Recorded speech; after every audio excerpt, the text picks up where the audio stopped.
다음 강연도 과학 선율에 아주 꼭 맞는 주제인 것 같은데요. 그럼 제26회 자연과학 공개 강연 과학자의 꿈과 도전 과학 선율 2부 첫 번째 강연을 소개해 드리도록 하겠습니다.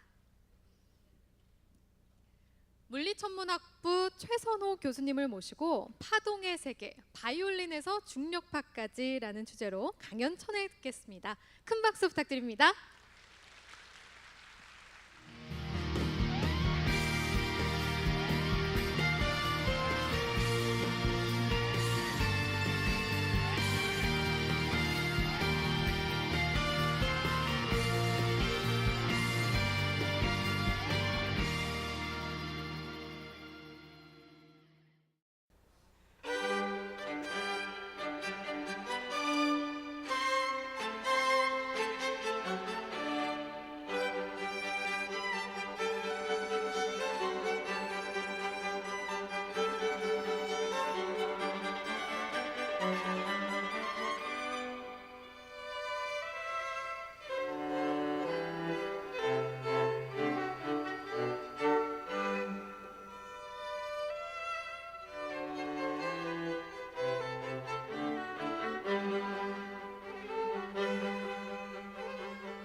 반갑습니다. 핵물리학을 전공하고 있는 물리천문학부의 최선호입니다. 오늘은 제가 관광 가이드가 되어서 여러분들을 물리학의 세계로 안내해 드리겠습니다. 특히 다음 시간에는 지금 짧은 시간이지만은 물리학에서도 파동의 세계에 대해서, 파동의 세계로 잠깐 저와 함께 여행을 가보도록 하겠습니다. 그냥 편안하게 즐겨주시면 되겠습니다.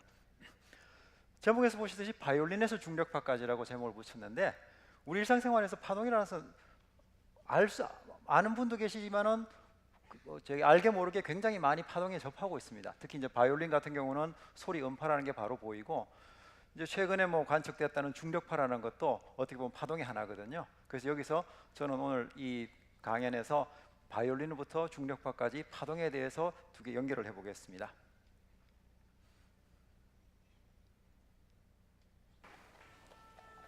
자, 여기서 보시면은 이런 같은 무대에서 연주회를 시작할 때, 처음에 전부 다 악기들이 조율을 합니다.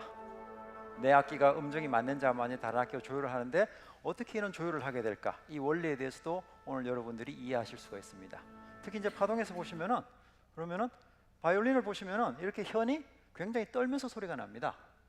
결국에는 이 파동을 만들어내는 것은 뭔가 진동하는 것, 뭔가 떨림이 있어야 가지고 파동이 전달되는 겁니다. 오전에 이제 정택동 교수님께서 말씀하셨지만은 이 떨리면서 여러분들이 반향을 주죠. 울림, 떨려주고 울려주고 서로 이렇게 박자가 맞으면서 파동이 전달된 거라고 생각하는데요. 자, 바이올린 현에서 보시면 떨림이 있는데, 결국 이 파동의 원천은, 파동을 처음에 만들어내는 것은 떨림입니다. 진동입니다. 뭔가 왔다 갔다 해야 되는 거예요. 자, 그럼 이제 왔다 갔다 하는 것 중에 제일 간단한 게 뭐가 있을까요? 추가 있죠. 이렇게 줄에다 매달아 놓으면 흔들흔들한 추가 있습니다. 이 추에서 보시면은, 추에서는 한번 갔다 오는데 걸리는 시간이 일정합니다. 이거는 항상 1초면 1초, 2초면 2초 이렇게 되는데, 그래서 같은 운동이 반복되는데 걸리는 시간을 주기라고 이야기를 합니다. 한번 갔다 오는데 걸리는 시간이 주기인 거죠. 1초일 수도 있고 0.1초일 수도 있고 여러 가지가 있어요. 그리고 또 이제 진동수라는 게 있는데, 그럼 1초에 몇 번 떨리느냐? 10번 떨릴 수도 있고 100번 떨릴 수도 있고 400번, 1000번, 10,000번, 20,000번 여러 가지 떨림이 가능하죠. 그걸 주파수라고 그래요. 그 주파수의 단위는 이제 헤르츠라는 단위를 쓰게 되죠.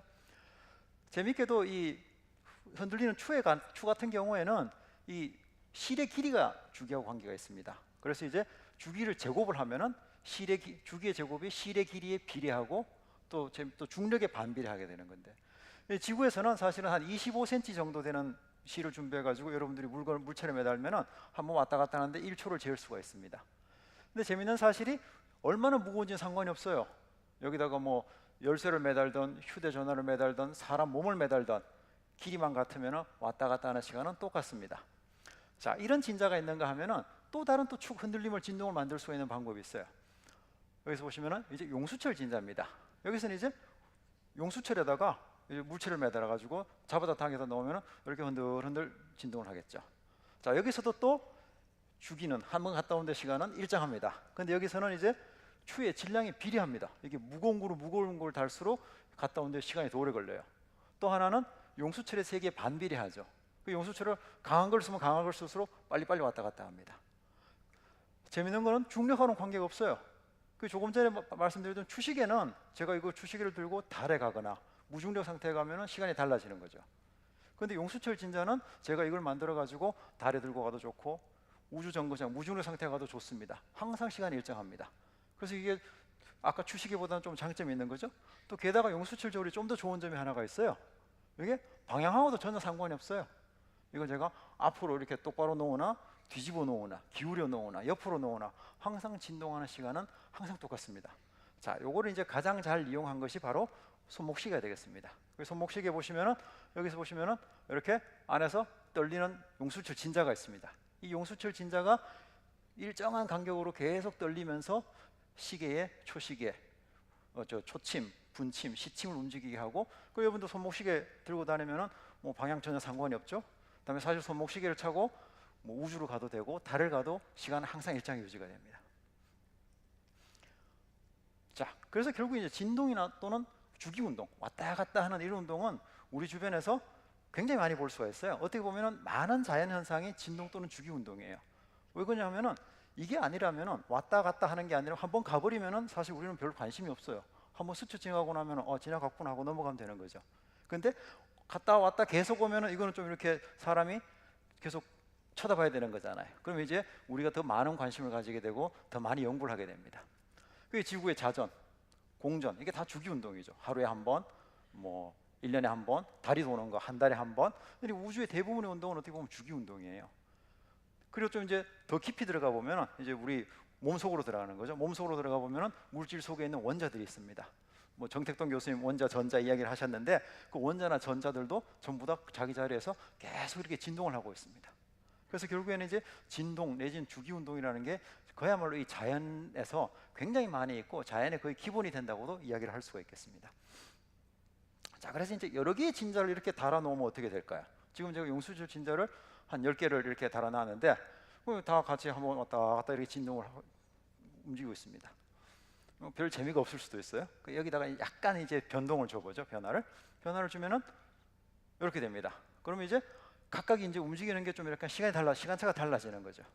그리고 결국 보면은 여기서 보시면은 이 녀석이 떨리는 거하고 이 녀석이 떨리는 것과 쭉 지나가다 보면은 중간에 떨리는 시간이 조금씩 바뀌면서 뭔가가 왼쪽에서 떨리는 것이 오른쪽으로 전파되는 그런 걸 볼 수가 있는 거죠.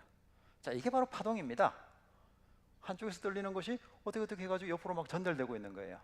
그래서 이제 파동이란 무엇이냐? 두산백과를 찾아보니까 이렇게 정의가 되어 있네요. 공간이나 물질의 한 부분에서, 그러니까 어느 한 부분에서 주기적인 진동이 계속 주기적으로 진동하고 있어요. 이 녀석이 자기 혼자만 뜨는 게 아니라 저 혼자만 이렇게 뜨는 게 아니라 여러분들에게 이 진동을 전해주는 거죠. 시간의 흐름에 따라 주위로 멀리 퍼져나가는 이런 현상을 파동이라고 그러는 거죠. 자기 혼자 뜨는 게 아니라 모든 사람들이 같이 진동을 공유하는 겁니다. 이게 파동입니다. 자, 그럼 우리가 한번 파동을 만들어 봅시다. 아까 그냥 이렇게 뭐 중구난방으로 좀 움직이는 것 같았는데 이 파동을 한번 제가 만들어서 보여드리겠습니다. 자, 여기서 그래서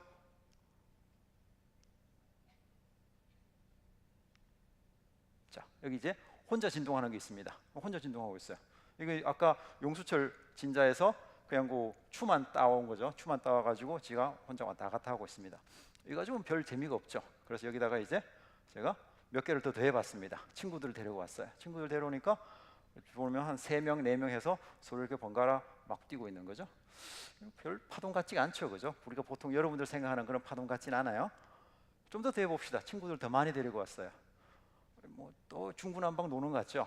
자, 근데 여기다가 제가 여러분들 눈에 착각일지 모르겠지만 선을 하나 그어버리면 파동이 되어버리는 거죠. 그러니까 조금 전에 보셨던 게 요거예요. 그리고 중구난방 노는 것 같잖아요. 근데 여기다가 제가 선만 하나 딱 더해버리면은 이렇게 이제 파동같이 보이는 거죠. 뭔가 이렇게 오르락내리락 하면서 이렇게 막 전달되는 것처럼 보입니다. 결국에는 하나의 진동으로 또는 여러 개의 진동이 서로 잘 박자가 맞게 잘 맞춰서 진동을 해주면은 이게 파동이 된다는 거죠. 그래서 여기서 보시면은 파동에서 어떤 아까 한 점을 보시면은 파란 점이 계속 옆으로 진행하는 것 같죠. 왼쪽에서 오른쪽으로 쭉 진행을 하고 있습니다. 그런데 보라색 점을 보세요. 보라색 점은 자기 자리에서만 진동합니다. 결국에는 저는 저 혼자 진동하고 있지만은 저의 진동을 여러분들의 진동으로 전달해주고 있는 거죠. 결코 이 보라색 점은 내가 진동하면서 옆으로 가서 여러분들이 악수해주지 않습니다. 제가 혼자 진동하는데 파동으로 전달돼서 여러분들을 진동을 시키고 있는 거죠. 바로 이게 파동입니다. 자, 그 파동의 특성을 몇 가지만 이야기를 하고 넘어가겠습니다. 여기 이제 여기서 하는 용어가 쓰는 말이 다음에 제가 좀 자주 반복을 하게 돼서 그래서 여기 이제 2개의 파동을 그려놨어요. 자, 여러분들 명심할 게 파동 이렇게 선으로 제가 그려놨죠. 이 선은 정말 아까도 보여드렸지만 여러분들 눈으로 이렇게 도움되도록 그려놓은 거지 이게 파동은 아닙니다. 파동은 이 선 안에서 여기서 뭔가 왔다 갔다 하고 있어요. 이 선이 파동이 아니에요. 선은 파동이 아니라 그 속에서 뭔가가 진동하고 있는데 그 진동하는 녀석들이 서로 잘 맞춰서 진동하고 있는 거예요. 그래서 빨간색과 파란색이 있는데 이제 그 차이가 뭐냐 하면 일단 우선 모양이 반복되고 있습니다. 같은 모양이 이렇게 계속 반복되고 있죠. 그 반복 주기를 파장이라고 말합니다. 1m, 2m 뭐 이렇게 파장이 될 수가 있고 그리고 또 빨간색과 파란색의 차이가 하나는 좀 살살 진동하는 것 같고 또 하나는 또 크게 진동하는 것 같잖아요. 그래서 요거는 이제 진폭이라고 합니다. 그래서 진폭이 크면은 뭐 세게 진동하는 거고, 진폭이 작으면은 작게 진동하는 거고. 그리고 또 아까 조금 전에 여러분들 기억하셔야 될 게 분홍색, 보라색 막 진동하고 있었죠. 이게 1초에 몇 번 진동하느냐, 이걸 이제 진동수라고 그래요. 이건 이제 헤르츠라고 이야기를 합니다. 이것도 마찬가지로.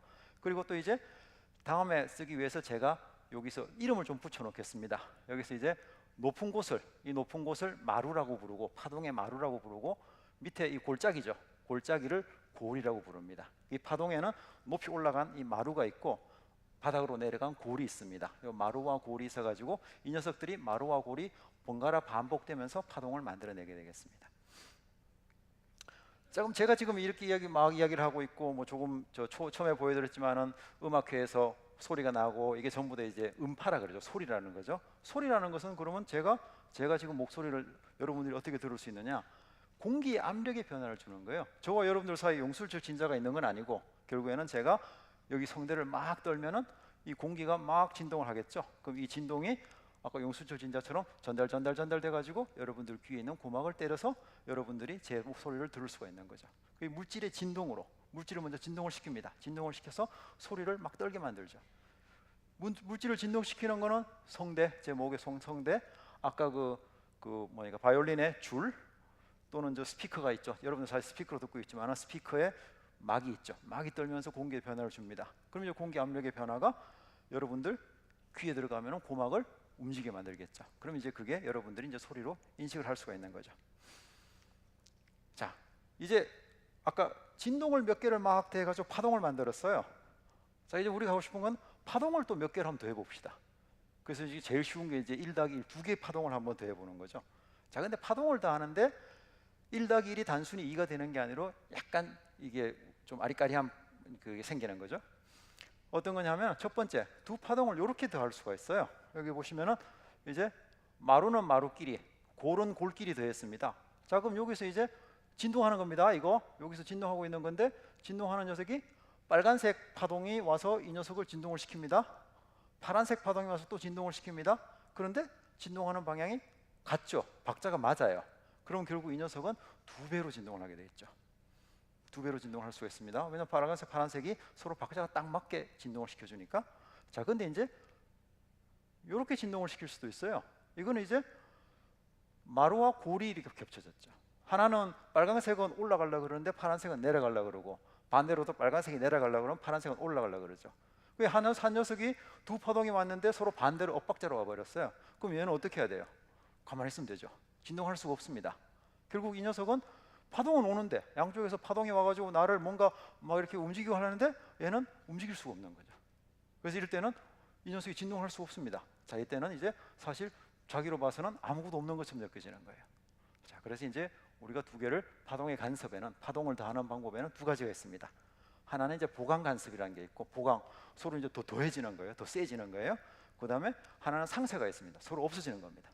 보강 간섭은 마루하고 마루가 더해지거나, 그러니까 올라갔을 때 더 올라가거나 내려갔을 때 더 내려가면은 보강 간섭이 되고, 그리고 상쇄 간섭은 하나는 올라가려고 하는데 하나는 내려가려고 그러고, 또는 반대로 되면은 상쇄 간섭이 돼서 이렇게 아예 그냥 없어져 버려요. 소리가 안 들립니다. 자, 그래서 이제 이때는 마루 더하기 마루가 보강 간섭이고, 또는 골 더하기 골.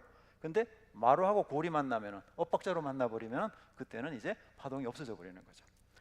재밌는 것이 이 파동의 세기라는 거, 여러분들이 이제 소리의 세기를 들을 때 이 녀석이 이게 1-1을 하면은 진폭이 2가 됐어요. 하나 더하기 하나 해서. 근데 세기는 그거의 제곱으로 변합니다. 그 1-1을 하면은 두 배가 아니라 4배가 되어버려요. 1-1은 2가 되는데 그게 제곱이 되니까. 예를 들어 셋이 더해졌다. 1-1 하면 3인데 그의 제곱으로 9배가 되어버립니다. 그래서 파동의 세기는 진폭의 제곱에 비례하기 때문에 사실은 이게 파동을 막 모으다 보면은 진폭이 굉장히 커질 수가 있죠. 자, 그래서 이제 두 개의 소리를 더해 봅시다. 두 개, 이제 지금 제가 여러분들에게 직접 이 파동의 세계를 경험해 드리려고 준비한 것이 이 소리를 준비했어요. 두 개의 소리를 준비했습니다. 여기서 스피커가 양쪽에 두 군데가 있으니까 제가 여러분들에게 소리를 보내드릴 겁니다. 첫 번째, 일단 한쪽 스피커에 소리 하나만 보내드릴게요. 파동을 하나 보내드리겠습니다. 자, 이게 이제 여러분들이 오른쪽 스피커에서 지금 소리가 들리고 있죠. 자, 보시면은 이제 파동이 여러분들 오른쪽 스피커에서 전달됩니다. 전달되는데 어떻게 전달되느냐 하면 보시지 여기서 파동이 골과 마루, 골, 마루 이런 식으로 쫙 퍼져나갑니다. 그래서 여기서 보시면은 전체적으로 이제 골과 마루가 전파되는데 이 파동이 쭉 전달되면서 여러분들이 귀에 소리를 들었을 거라고 생각을 합니다. 자, 그럼 이제 오른쪽 스피커를 가죠. 자, 이거 오른쪽 스피커입니다. 저 왼쪽 스피커입니다. 여러분들 보시기에 왼쪽 스피커죠. 그 왼쪽 스피커에 보시면 또 소리가 나고 있습니다. 여기서 마루와 골이 여러분들에게 전파되고 있습니다. 자, 그러면 이제 이 두 소리를 두 개를 동시에 보내드리면 어떻게 되느냐? 양쪽에서 동시에 보내드리는 거죠. 어떻게 되느냐 하면은 이제 두 소리를 더하는데 여러분들 앉은 위치에 따라서 두 소리가 더해지는 방법이 조금 다를 수가 있어요. 여기서 보시면은 한쪽 스피커에서 나는 소리가 쭉 오다가 마루가 됐습니다. 또 왼쪽 스피커에서 오는 소리가 또 마루가 됐습니다. 그래서 만약에 이 자리에 앉아 계신 분들은 마루 더하기 마루, 그래서 보강 간섭을 해서 더 큰 소리 들릴 거예요. 근데 바로 옆에 어떻게 좀 운이 없는 건 아닌데 어쨌거나 하여튼 자리를 앉으신 분들은 보시면은 한쪽 스피커에서 오는 것은 마루가 되는데 다른 쪽 스피커에서 오는 것은 골이 돼 버렸죠. 그럼 마루와 골이 만나면은 상쇄 간섭이니까 소리가 없어져 버리죠. 그래서 그쪽에 앉으신 분들은 소리가 안 들릴 수가 있습니다. 과연 그럴까요?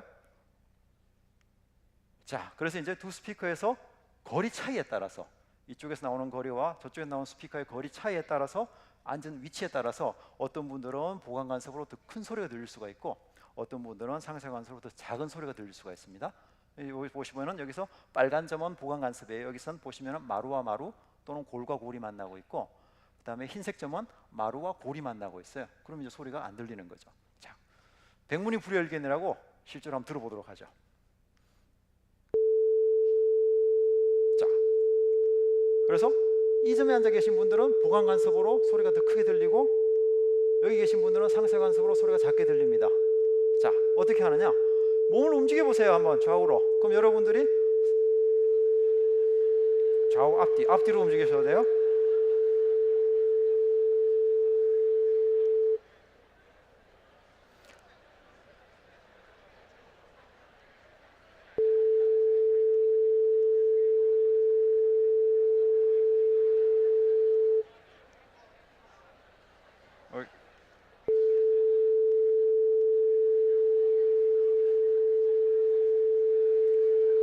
자, 그래서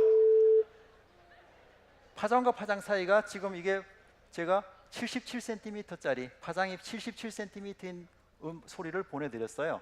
그럼 결국에는 보강 간섭과 보강 간섭 사이가 77cm지만은 보강 간섭과 상쇄 간섭의 사이는 약 한 40cm가 됩니다. 그래서 여러분들이 몸을 좌우로 움직이시면 여러분들이 귀가 예를 들어서 상쇄 간섭에 앉아 계신 분이더라도 이렇게 해서 한 40cm만 옆으로 가면 보강 간섭이 돼요.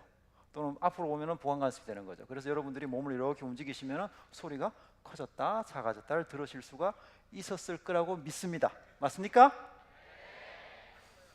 다음에 또 뭐 한 가지 말씀드릴 거는 지금 이거 보강 간섭, 상쇄 간섭이 두 개가 진폭이 똑같으면은 상쇄 간섭으로 완전 0이 되는데 사실은 스피커에서 거리가 여러분들이 좀 차이가 날 수 있죠. 이쪽 스피커에서는 좀 멀리 떨어져 있고 가까이 있으면은 두 개 진폭의 차이가 있어요. 그래서 완전히 0은 되진 않고 근데 작아졌다 커졌다 그 정도는 들으실 수 있었을 거라고 생각을 합니다.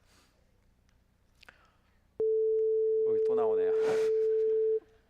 자, 똑같은 걸 이제 빛으로 해볼 수가 있습니다. 빛도 전자기파는 파동이라고 이야기를 들었죠. 빛으로 할 때는 스피커를 쓸 수가 없으니까 슬릿이라는 것을 만듭니다. 슬릿이라는 것은 이렇게 저기 판에다가 구멍을 두 개를 뚫어놨어요.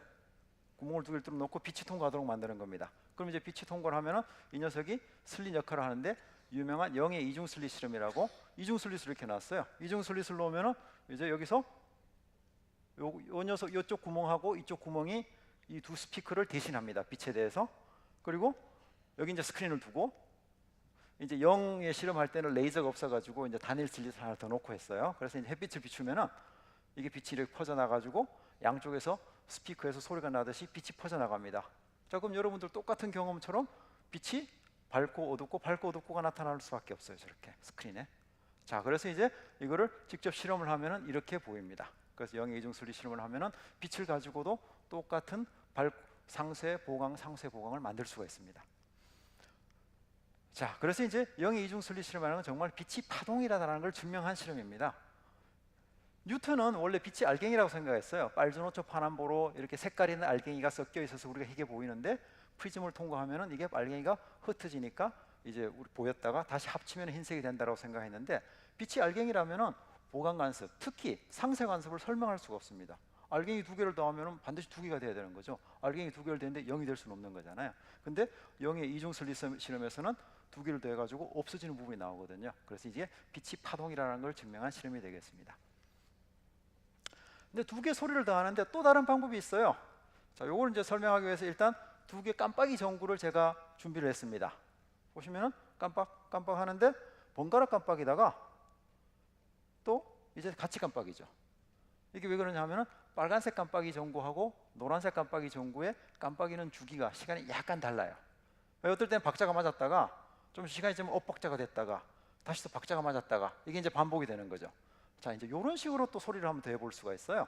요거는 이제 어떻게 되냐 하면은 이렇게 되죠. 음정이 약간 다른 두 소리입니다.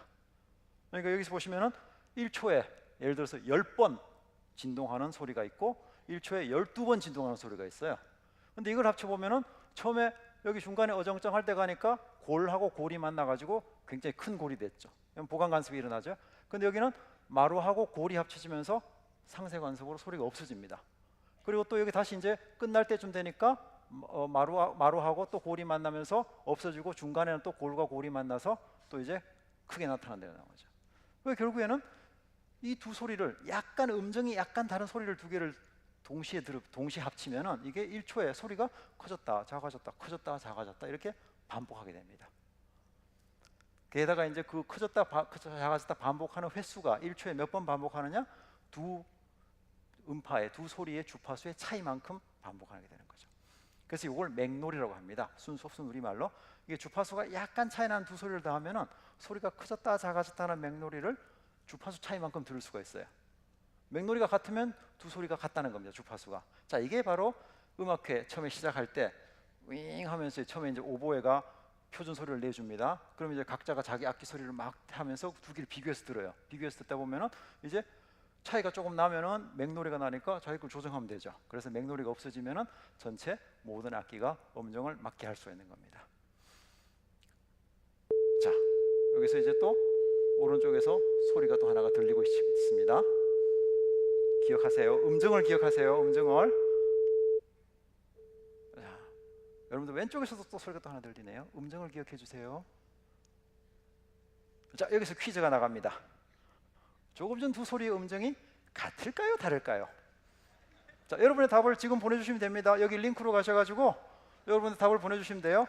좀 이따가 여러분들이 얼마나 이 절대 음감이 있으신지 아니면 이걸 정확하게 판단하시는지를 확인할 겁니다. 그래서 여기를 답을 보내주세요. 이 링크 주소는 앞으로 슬라이드 몇 번 더 계속 바닥에 반복되니까 여러분들이 천천히 보내셔도 돼요. 자, 그래서 이제 이 소리하고 이 소리하고 다를까 같을까? 자, 두 개를 동시에 한번 보내드릴게요. 동시에 보내드리면 어떻게 들리죠? 자, 그래서 이제 이쪽은 441짜리고 이쪽은 440짜리예요. 그리고 1초에 한 번씩 웅 소리가 들리죠. 이게 바로 맥놀이입니다. 한 번 가지고는 좀 믿어지지가 않겠죠. 하나 더 해보죠. 이 차이가 납니다. 1초에 두 번 울리죠. 웅. 이것도 안 믿어지세요? 한 번 더 해볼까요? 뭐야?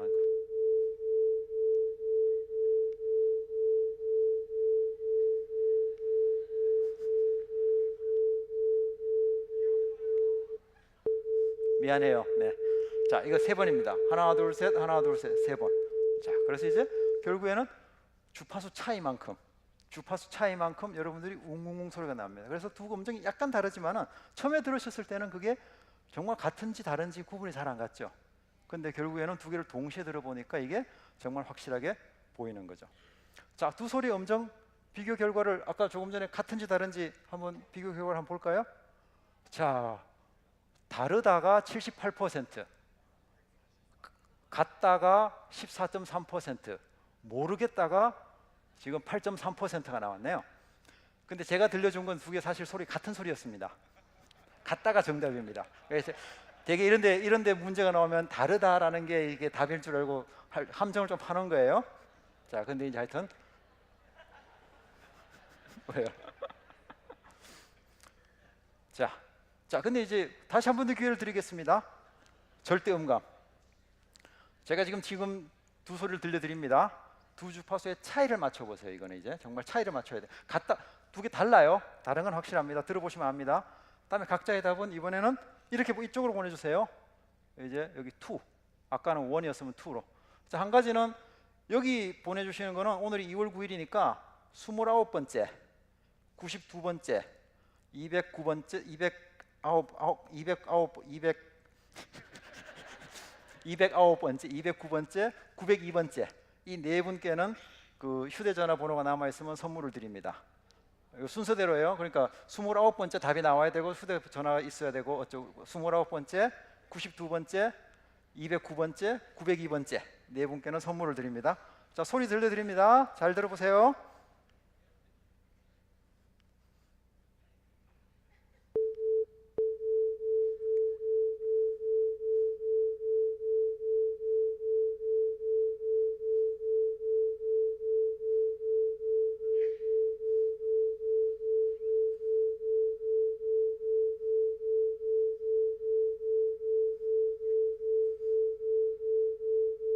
자,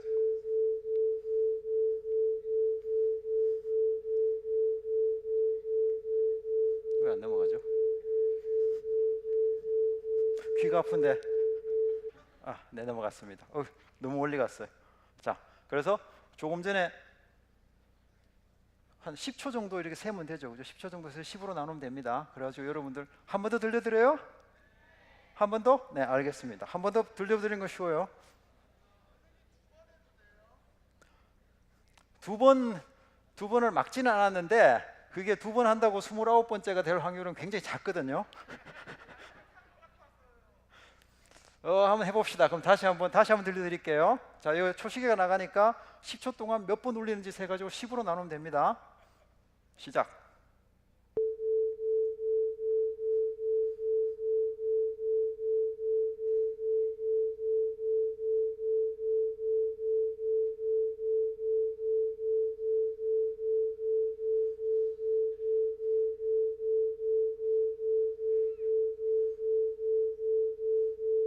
네, 됐습니다. 자, 그래서 이제 두 소리의 주파수의 차이를 맞춰야 됩니다. 이번에는 각자의 답은 여기 이 링크 2로 보내주세요. 투표해 주시면 됩니다. 자, 그래서 이제 이 진동과 파동이라는 것이 이 주기적인 현상인데 자연계 굉장히 보편적인 현상 중에 하나예요. 그다음에 여러 진동이 잘 이렇게 결합되면 그걸 파동이라 그러고, 이제 파동을 결합시키는데 이걸 간섭이라 그러는데 크게 나눠서 두 가지 방법이 있죠. 하나는 보강 간섭, 1 더하기 1이 제곱해서 4가 되는 아주 커지는 간섭이 있고, 상쇄 간섭, 두 개를 더했는데도 1 빼기 1로 해서 0으로 돼서 없어지는 간섭 두 개가 있습니다. 예. 그 숨어있는 파동의 원리를 몇 가지 예를 설명해 드리면, 소음 제거 헤드폰이 있습니다. 여러분들 뭐 많이 쓰실 수도 있는데, 이거 지금 보시면은 왼쪽에서 소음이 들어오고 있고 오른쪽에서는 스피커에서 헤드폰에서 음악이 나오고 있는데, 헤드폰 안에 있는 마이크가 외부에서 들어오는 소음을 감지해 가지고 그거와는 반대되는 초록색 소리를 만들어 가지고 여러분들 귀로 다시 보내줍니다. 그러면은 외부 소음 노란색과 초록색으로 만들어진 연두색으로 만든 세로음의 두 음이 합쳐져 가지고는 0으로 돼서 소음을 없애줘 버립니다. 결국 여러분들 귀에는 거기 스피커에서 나오는 MP3에서 나오는 음악만 들리게 되는 거죠. 소음 제거 헤드폰이 상쇄 간섭을 이용한 아주 좋은 예로 볼 수가 있습니다. 자, 절대음감에 도전했던 결과를 한번 볼까요? 이제 어떻게 나왔는지 보여주세요. 네. 39.9%가 2.5Hz, 두 개 반 차이 난다 그러고 뭐 여러 가지 답이 있습니다만 정답을 많이 맞추셨습니다. 정말 10번 10초 동안 세시면 25번, 뭐 20번보다 많고 30번보다 적고 뭐 그랬겠죠. 그래서 25번을 셌고 여러분들이 정말 정확하게 두 소리의 주파수의 차이를 측정하실 수 있었네요. 네, 감사합니다. 스크린 바꿔주세요. 자, 그래서 이제 여러분 집에서 무선 공유기로 인터넷 하는데 잘 안 되잖아요. 어이, 화가 나서 공유기를 하나 더 샀습니다. 방에다 2개를 설치했어요. 2개를 설치하면 이렇게 됩니다. 2대를 설치하면은 보강간섭도 있고 파동 상쇄간섭이 같이 나타나요. 다만 여기서는 파장이 12.5cm이기 때문에 보강간섭과 상쇄간섭 사이가 한 6cm 떨어지는 거죠. 그래서 2대를 설치해도 속이 안 차면은 약간 한번 옆으로 옮겨 보세요. 그럼 보강간섭이 돼가지고 한 4배 강한 신호를 받을 수가 있습니다. 이거를 이제 이렇게 안 되려면은 사실은 그 공유기 안에 설정에 들어가시면 주파수를 바꿀 수가 있어요. 그 주파수를 바꾸시면은 이런 간섭 현상은 나타나지 않습니다. 자, 2017년도에 노벨상이 중력파로 받았습니다. 여기서 3분 얼굴이 나오는데 세 번째 분이 킵손 교수라고. 킵손 교수님은 사실 노벨상 받기 전에 더 유명했어요. 우리나라에서. 뭘로 유명했냐면은 이 인터스텔라 영화로 더 유명해지셨죠. 영화를 만드는데 직접 참여도 하셨고 했지만은, 자, 그럼 도대체 이 중력파라는 게 뭐냐? 이제 그럼 중력을 먼저 설명해야 되는데, 일단 중력은 물리학에서는 구부러진 시공간으로 이야기를 합니다. 처음에 이제 시공간이라는 게 일단 우선 2차원 평면을 생각하죠. 여기 그냥 바둑판처럼 이렇게 줄이 그어져 있어요. 자, 이 뜻은 뭐냐면 제가 여기서 이 바둑판에서 오른쪽으로 1m를 가는 거하고 앞으로 1m를 가는 거하고 거리가 같습니다. 바둑판에서는. 자, 근데 이제 중력이 있으면, 물체가 있으면 어떻게 되냐면 이게 땅이 막 이렇게 굴곡이 막 생겨요. 그래서 제가 결국 오른쪽으로 1m를 가는 거하고 앞으로 1m를 가는 게 거리가 달라져 버립니다. 왜냐면 이쪽으로 가려면은 이렇게 휘어온 구분대로 이렇게 내려갔다 올라가야 되니까 길이가 더 길어질 수가 있고 이쪽은 더 짧아질 수가 있죠. 그래서 중력이라는 게 결국에는 나의 주위 이 공간의 거리와 또 심하게는 시간까지 막 뒤틀려 있는 거예요. 내가 이쪽으로 가는 거 이쪽으로 가고 상식적으로는 좀 말이 안 되지만은 결국에는 시간이 달라져 보입니다. 자, 근데 결국에 이제 블랙홀 2개가 이렇게 빙글빙글 돌고 있으면은 가만히 있으면은 이 찌그러진 게 가만히 있을 텐데 2개가 막 움직이면은 이 공간이 휜 것이 결국에는 계속 변동이 일어나게 돼 있죠. 변화가 일어나면서 이게 전체적으로 멀리 퍼져나가는 것이 중력파입니다. 시공간의 찌그러짐이, 시공간이 구부러짐이 파동으로 돼서 멀리 퍼져나가는 걸 중력파라 그래요. 그럼 중력파를 어떻게 측정할 것이냐? 자, 이렇게 측정을 합니다. 중력파를 측정할 때는 여기다 레이저를 준비를 해가지고 레이저를 반거울에다 쏘면은 반거울에서 반은 이쪽 거울을 갔다가 돌아오고 또 나머지 반은 이쪽 거울을 갔다가 돌아와서 빛 검출기에서 합쳐지게 됩니다. 근데 처음에 이 길이를, 거리를 이쪽으로 가는 빛과 저쪽으로 가는 빛의 박자를 잘 조정해 놨어요. 그래서 어떻게 하냐면은 보통 때는 박자를 잘 조절해 상쇄관수로 만들어 놓습니다. 신호가 없어요. 이제 아무것도 안 보입니다. 자, 근데 중력파가 지나가면 조금 전에 제가 어떻게 말씀드렸죠? 오른쪽으로 가는 것과 앞으로 가는 것의 거리가 좀 달라진다 그랬죠. 그럼 결국에는 이 빛이 이쪽으로 갔다 오는 것과 이쪽으로 가는 것의 거리가 좀 달라지면은 아까 박자가 맞을 수가 있겠죠. 그래서 여기서는 박자가 맞아가지고 중력파가 지나갈 때 밝은 신호가 나옵니다. 그래서 이걸 가지고 중력파를 지나가는 것을 우리가 검출을 할 수가 있습니다. 그 중력파도 파동인데 결국 중력파를 검출하는 것도 파동의 간섭을 이용하는 거죠. 그래서 진동과 파동이라는 것은 우리 주변에서 쉽게 볼 수 있는 현상이에요. 어떻게 보면 뭐 이야기하고 전자기파, 여러분들 뭐 휴대전화 쓰는 거 전부 다 이게 파동을 이용하는 거죠. 근데 파동에서는 1-1이 4가 되는 보강간섭도 있고 또 1-1이 0이 되는 상쇄간섭도 있어요. 생활에서 헤드폰 끼면은 이제부터 여러분들 아마 상쇄간섭 이야기만 생각이 날 것 같고, 정밀 측정, 중력파라는 중력파를 측정할 때도 이용을 할 수 있고, 좀 더 깊이 들어가 보면은 우주의 기본이라고 볼 수 있어요. 이 양자장론에서 보면은 이 세상 모든 물질이 사실 파동으로 되어 있다는 거예요.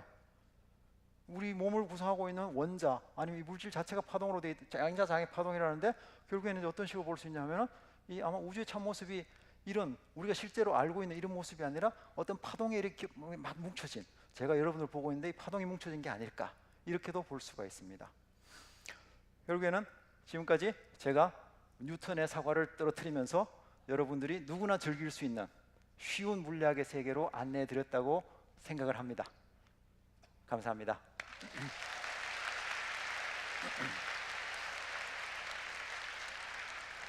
네, 네, 교수님 강연 정말 잘 들었습니다. 고맙습니다. 아마 모두들 가장 귀를 쫑긋 기울이게 된 강연이 아니었나 싶은데요. 저도 아까 맞췄습니다, 퀴즈. 아, 저는 두근두근 그러시겠어요. 네, 혹시나 그죠? 맞아요. 네. 그래서 혹시나 제가 선정될까봐 네, 기대도 되면서 그러니까 저는 그 1차이, 2차이 그 헤르츠 차이에서 네. 들려주셨잖아요, 사전에. 네. 1, 2, 3 차이를. 네. 그 중간인 것 같아서. 아, 감으로 잡으셨네. 네, 맞습니다. 그렇게 아마 선택하신 분들도 있을 것 같아요. 오늘 다들 재밌게 들으신 것 같은데요. 역시 마찬가지로 사전에 질문을 많이 보내주셨어요. 어떤 질문이 왔는지 함께 화면으로 보도록 하겠습니다.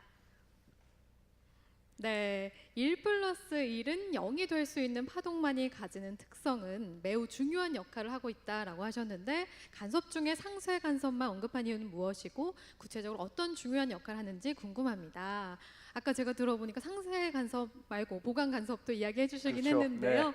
이 질문은 이 상쇄 간섭의 어떤 중요한 역할을 하는지 그것이 네, 궁금한 것 같습니다. 네, 일상생활에서 저희들이 하나 더하기 하나를 해서 2개 되는 거, 뭐 이런 거는 상당히 익숙한 현상이죠. 그래서 그거는 어떻게 보면 사람들이 쉽게 받아들일 수가 있어요. 근데 하나 더하기 하나를 했는데 없어진다는 현상은 조금 이렇게 받아들이기 어렵죠. 뭐 100원 더하기 100원을 했는데 용돈이 없어졌다. 그러면 이게 굉장히 충격이 되잖아요. 그죠?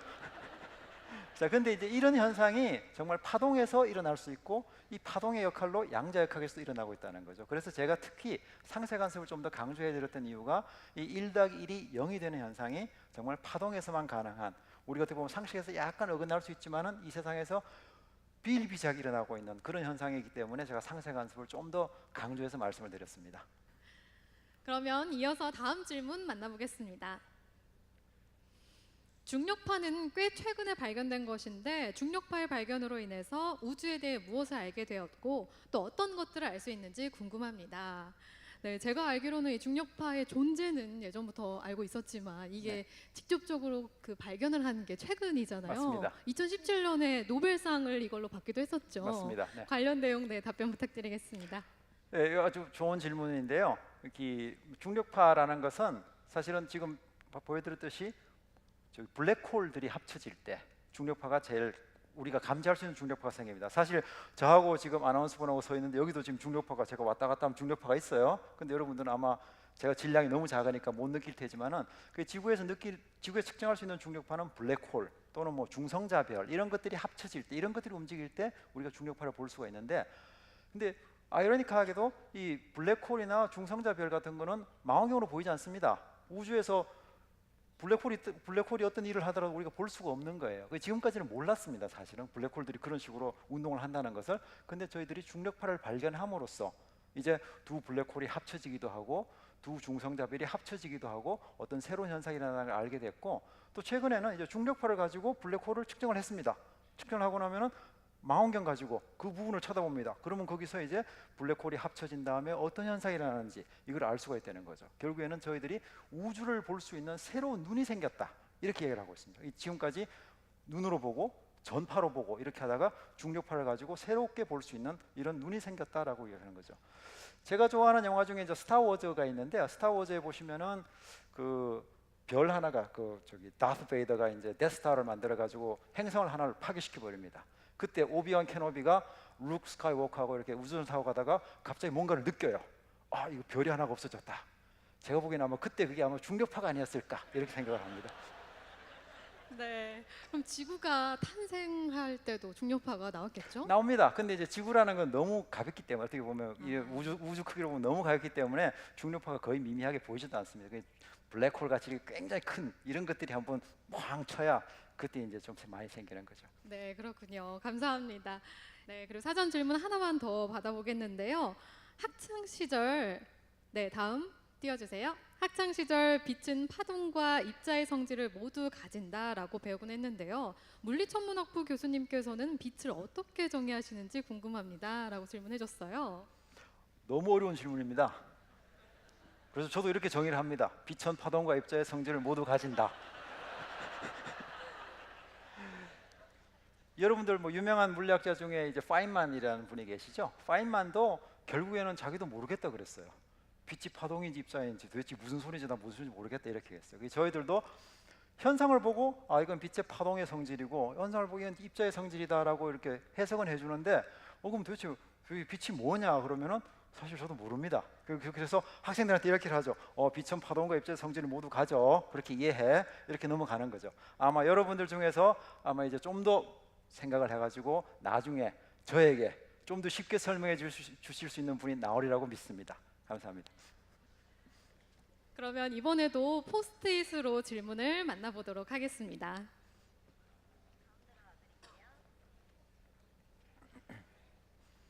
역시 질문이 많은데요. 하나 선택해 주시겠어요?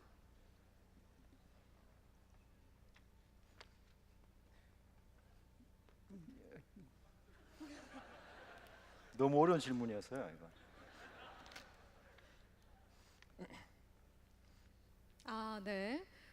혹시 파동이 지진을 일으킬 수 있나요? 라고 백현초등학교 4학년 조은효 학생이 질문해 줬습니다. 교수님 답변 부탁드리겠습니다.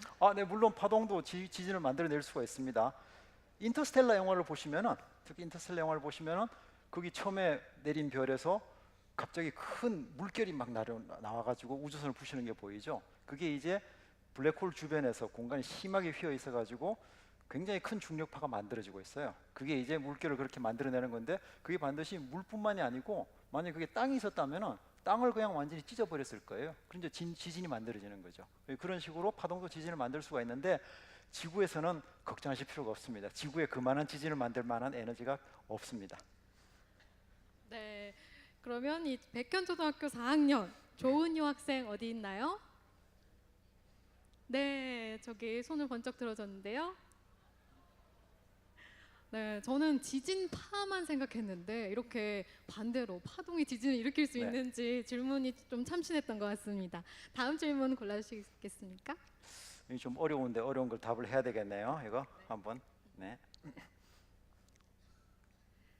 네, 중력파 검출 실험에 사용되는 간섭계 장치가 예전에 에테르 검출 시험에서 마이컬슨 몰리 실험으로도 사용됐다고 알고 있는데요. 그렇다면 이 장치가 위에 두 가지 말고도 다른 실험에 사용된 예가 있나요? 라고 질문해 주셨습니다. 어려운 질문이죠 이거. 그래서 제가 망설였어요. 자, 근데 이제 이 마이클슨 몰리 간섭계라 그럽니다. 두 개 이제 빛을 보내가지고 보는 건데, 뭐 제가 생각할 수 있는 가장 좋은 예 중에 하나는 우리가 살고 있는 공기가 있죠. 지금 숨 쉬고 있는 공기가 있습니다. 이 공기와 진공하고 빛의 속도가 약간 다릅니다. 진공으로 가는 빛의 속도가 공기에 있는 속도보다 조금 빠르죠. 이 빛의 속도 차이를 어떻게 측정할까요? 그때 마이켈슨 몰리 간섭기를 이용을 합니다. 그래서 이제 아까 그 중력파 간섭기하고 똑같은데 한쪽을 진공으로 만들었다가 공기로 만들어 봐요. 그러면은 속도 차이가 날 테니까 결국에는 간섭 무늬가 생깁니다. 그러면 하나는 더 빨리 갔다 오고 하나는 더 늦게 갔다 오고 뭐 그럴 거 아니에요. 그러면 이제 그때 그 차이를 봐서 우리가 공기 중에서의 빛의 속도 그리고 진공에서의 빛의 속도 그 두 개를 비교를 할 수가 있습니다. 그러면 이번에는 아마 오늘 강연 들으면서 지금 궁금한 게 막 생긴 학생들이 많을 것 같은데요. 직접 질문을 한번 받아보도록 하겠습니다. 예, 알겠습니다. 긴장됩니다. 네, 질문이 있으신 분은 손을 번쩍 들어주세요. 어렵습니다, 교수님. 직접 선택을 해주시기 바랍니다. 제가 선택을 해야 됩니까? 저기 이쪽 학생. 예. 네. 경희고등학교 1학년 장강원이라고 합니다. 그 중력파의 존재는 100년 전에 아인슈타인이 일반 상대성 이론으로 밝혀내는데 왜 최근에 들어서야 이렇게 검출할 수 있고 그 존재에 대해서 확실하게 입증할 수 있었는지가 궁금합니다. 중력파 존재는 실험 원래 이게 그 물리학 모든 과학에서 그렇지만은 이론하시는 분들은 엄청난 거를 예측을 해주십니다. 이런 게 될 거다 저런 게 될 거다. 근데 사실 실험하는 사람 입장에서는 측정 장치가 정밀해지지 않고서는 측정을 할 수가 없습니다. 중력파라는 것이 아까 지구에서 측정을 했지만은 그게 어느 정도를 측정했었냐 하면은 수소 원자지름의 10,000분의 1 정도 거리가 바뀌는 것을 측정한 거예요. 옛날에는 그 정도의 측정 정밀도를 만들 수가 없기 때문에 측정을 못했던 거고 최근에서야 겨우 그 정도 인간의 기술이 발달하면서 그렇게 정밀한 실험을 할 수 있는 장치를 만들 수가 있게 되었고 이제 중력파를 측정한 거고요. 앞으로는 이게 좀 더 정밀해지면은 우주에서 일어나는 여러 가지 현상을 볼 수 있을 거라고 생각합니다. 네, 답변이 되었나요? 네, 감사합니다. 그러면 또 다른 질문을 받아보도록 하겠습니다. 혹시 2층에 있는 학생들 중에 골라볼까요? 거기 손 흔드는 학생 한번 봅시다. 네, 제일 앞에서. 네, 그 두 가지 질문해도 될까요? 그 중에 한 가지 하고 나중에 다음에 한 가지 주세요. 따로 한 가지 주세요. 네, 일단 더 궁금한 거 한 가지만 주세요. 그 소음 차단 장치가 달린 이어폰이 그 진동수, 진폭, 파장이 모두 다른 소리들이 있을 텐데 그거를 차단하면은 기준이 있나요? 그 이어폰의 차단 장치가 그 보내는 파장이나 진동수. 네, 네, 알겠습니다. 그 소음 제거 헤드폰은 간단하게 요 헤드폰 밖에 있는 마이크에서 들어오는 소리를 아까 말씀드렸듯이 뒤집어 가지고 들여보내는 것밖에 없습니다. 그래서 밖에서 무슨 소리가 나오는지 상관이 없어요. 다만 그 소리가 파형이 막 이렇게 나오겠죠. 근데 그걸 뒤집어 가지고 보내면은 두 개가 마루와 골과 마루가 합쳐지면서 없어지는 겁니다. 근데 주로 잘 듣는 것은 비행기 소음 같이 균일한 소음에 대해서 제일 잘 듣습니다. 윙 소리 나든가 아니면 뭐 기계음 같은 거 이럴 때는 규칙적으로 들어오니까 이게 잘 되고, 밖에서 조금 이렇게 불규칙적으로 나오는 소리는 그렇게 잘 반응하지는 않습니다. 네, 감사합니다. 그러면 마지막으로 딱 한 명만 더 질문을 받아보도록 알겠습니다. 하겠습니다. 네. 여기 노란색 여학생 답해 주세요. 네, 거기. 네, 아쉬움의 탄성이 쏟아져 나왔습니다. 마이크. 네, 주시면- 마이크 가져다 드리겠습니다. 교수님께서 세상의 모든 물질이 파동으로 이루어졌다는 말씀을 거의 마지막 부분에 해주셨는데, 이게 그 원자를 이루고 있는 끈의 진동으로 우주가 구성된다는 끈이론인 걸로 알고 있는데요. 이 끈이론이 아직 실험적으로는 많이 증명이 되지 않은 것으로 알고 있는데, 어떠한 근거로 이 이론이 세워졌는지 또 우리가 어떻게 받아들여야 할지에 궁금해서 말씀해 주셨으면 합니다. 어휴, 네, 끈이론에 대해서 너, 질문했습니다. 너무 어려운 질문인데 제가 이 선택을 잘못했습니다. 좀 더 쉬운 분을 선택했었어야 되는데, 끈이론이라는 것은 이 모든 것을 설명하라는 이론에서 시작을 했어요. 예를 들어 이제 우리 주위에 뭐 여러 가지 입자를 보시면 전자, 뭐 빛, 뭐 저기 양성자, 중성자, 뭐 굉장히 많은 입자들이 있는데 이거를 한 가지로 설명할 수 없을까라는 아이디어에서 그냥 끈의 진동으로 설명을 하자. 끈이 진동하는 방법에 따라서 전자가 되기도 하고 뭐 양성자가 되기도 하고 이런 식으로 시작한 게 끈 이론입니다. 그러니까 끈 이론을 가지고는 사실 이제 그 끈 이론 하시는 분들은 이 세상의 모든 것을 다 설명하실 수가 있습니다. 다만 실험적으로 아직까지 검증을 하기가 너무 어려워요. 이분들 그 끈의 크기가 너무 작기 때문에 우리가 지금 볼 수도 없고, 또는 그 작은 끈을 보기 위해서는 어떻게 보면 엄청나게 큰 기계가 필요한데 그만한 큰 기계를 지을 능력도 없습니다. 아직까지 인간이. 그래서 아직까지 실험적으로는 검증은 되지 않고 이론적으로는 결국 지금 다 설명을 할 수 있다고 그 말씀을 하십니다. 네, 감사합니다. 교수님, 그러면 끈 이론이란 무엇인지 좀 간략하게 간단히만 말씀해 주실 수 있을까요? 더 어려운 질문 주시는데 이거 시나리오에 있는 거 아닌 것 같은데 이거는. 네, 맞습니다. 예, 끈 이론이라는 것은 정말 우리가 보이지도 않는 작은 공간 안에 어떤 끈이 있어가지고 끈이 진동하면서 여러 가지 이 모든 입자를 만들어내고 그 다음부터는 그 입자들이 뭉쳐져서 이제 우리 세계를 만든다는 그런 이론이거든요. 그래서 끈 이론에 의하면은 우리가 사는 공간이 4차원이 아니고 11차원이라는 거죠. 그래서 나머지 지금 7차원 어디 갔느냐? 그 작은 공간 속에 다 들어가 있다는 거예요. 그걸 우리는 볼 수 없다는 겁니다. 이걸 보려면 어떻게 해야 되느냐? 아까 말씀드렸듯이 무지 큰 기계를 지으면 가능은 한데 아직까지 인간이 그런 돈도 없고 능력도 없는 상태입니다. 네, 감사합니다. 여러분 다 이해하셨죠?